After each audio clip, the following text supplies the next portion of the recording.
Disney rarely makes films nowadays as good as during their golden age. But even now, every now and again anyway, they still make a movie I believe is worth talking about. Now one of these movies I know is a very hotly debated subject, and my opinion on it is definitely in the minority. But today I wanted to talk about the live-action Beauty and the Beast, or as I like to call it, Stockholm Syndrome the movie! Anyway, today we're going to be talking about the live-action Beauty and the Beast movie, or as I like to call it, Stockholm Syndrome the movie! It's better because I'm in live action this time. But seriously, I really do like this movie. I know the mob outside my house isn't gonna like it when I say this, but I actually like the live action Beauty and the Beast more than the animated one.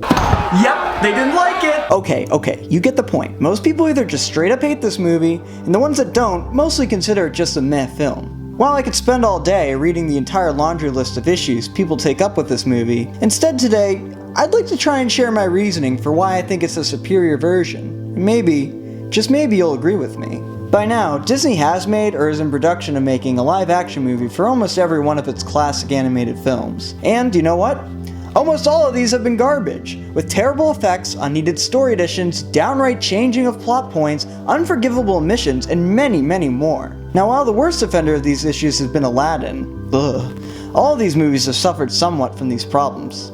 Except for Beauty and the Beast. For a start, Beauty and the Beast, the live-action one that is, benefits greatly from the additions and changes made to the story, as well as by the extended runtime. The film has more room to breathe in than the original, and character beats are changed or improved to better fit the overarching story. I found myself much more invested because the story in this version just has so much more depth and is fleshed out much better. One of the biggest problems the Disney remakes suffer from is that all the additions to the story are unneeded and don't add anything, and the stuff that's the same is done more poorly than the original. But I don't believe that's the case here. A lot of the changes in this film are not made to the plot, but rather to the characters themselves and their backgrounds, and the changes that are made to the plot, for the most part anyway, are natural extensions of these changes. Belle is much more assertive. Early on in the film, she makes it much more clear to Gaston that she doesn't want to marry him than she ever did in the original. And she is more emotionally developed and self-aware, knowing that because she is an educated woman in her time is why people think of her so strangely, instead of not understanding why people think of her that way. We also learn about Belle's mother and how she died in this film, giving her something that she can relate to with the Beast, who also lost his mother at a very young age. And once again, these changes make the characters more believable and interesting. In the original version, the only thing Belle and the Beast have in common is that they both like to read, and even that's not highlighted as much as it is in this film. Even small changes like Belle's father now being an artist instead of a wacky inventor who makes crazy contraptions serve to make the characters more relatable and believable.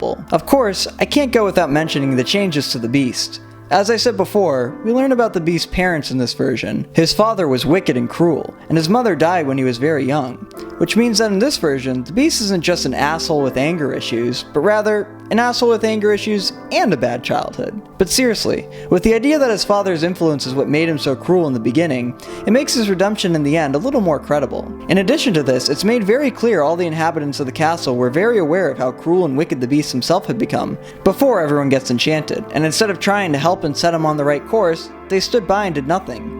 Which in turn makes the fact that they also got enchanted by the spell a little more justified, since they were not innocent in any of this. Also, while we're on the topic of the castle's inhabitants, they seem a lot more realistic in this version. We see them doing mundane tasks and spending their seemingly endless days playing chess to keep themselves occupied, just withering away around the castle. Whenever Belle is not there with them, you can tell how depressed everyone is and how hopeless they feel. And while yes, it's true the CGI leaves something to be desired throughout the entire movie, but especially with these characters, we do grow to love them so much that in my mind it doesn't even matter that much.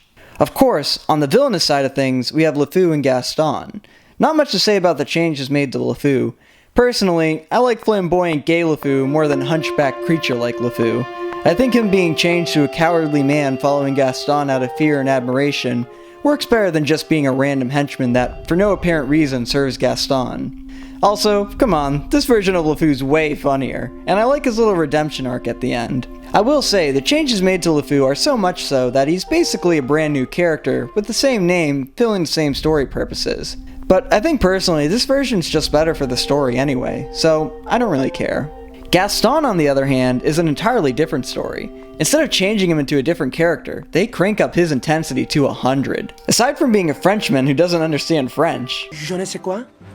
I don't know what that means. in this version, they somehow made Gaston simultaneously more likable and more hateable, and the actor they cast as him just plays the part to perfection. He is much more charismatic here as well, clearly manipulating and charming everyone he can to get his way. In an added scene/change for this movie, Gaston tries to manipulate Belle's father into letting him marry Belle by actually starting the travel to the Beast's castle, pretending to want to help him believe, and when he doesn't get his way, he tries to kill him. They also made him a lot less of a goofy villain and into a little more of a serious and intimidating one, relying more on his brains and charisma than ridiculous brute strength. Aside from all the character changes, which I think are the greatest ones made to the story, there are a few other things I should note that put this movie above the original for me. For one, the stakes are made much more clear and much higher. While in the original version, it's assumed that when the rose wilts, all the characters will remain permanently trapped in their new bodies. Though, it's not made entirely clear, and while yes, it would suck, not much would change from the current situation they've been living in for years anyway. But here, the castle literally crumbles more and more with every drop of a rose petal, which on its own is a really cool aesthetic change. But more importantly, we learn that when the rose finally wilts, all the characters inside the castle will essentially die and turn fully into inanimate objects, and the beast into a mindless creature forever, giving the story much higher stakes. Also, dare I say it, the songs in this version are just much better. I know it's more of a personal preference here, but my god, they're just so damn good. Especially this film's version of the Gaston song. It reigns supreme and nobody can tell me otherwise. So that just about wraps it up. I really like the live action version of Beauty and the Beast, and the changes that it makes, at least for me, put it a peg above the original on my list. And while the other live action Disney movies are greedy, bloated, poor imitations of their original counterparts, I really think Beauty and the Beast is an outlier here, and deserves at least a little bit of praise. Although it's still a greedy cash grab.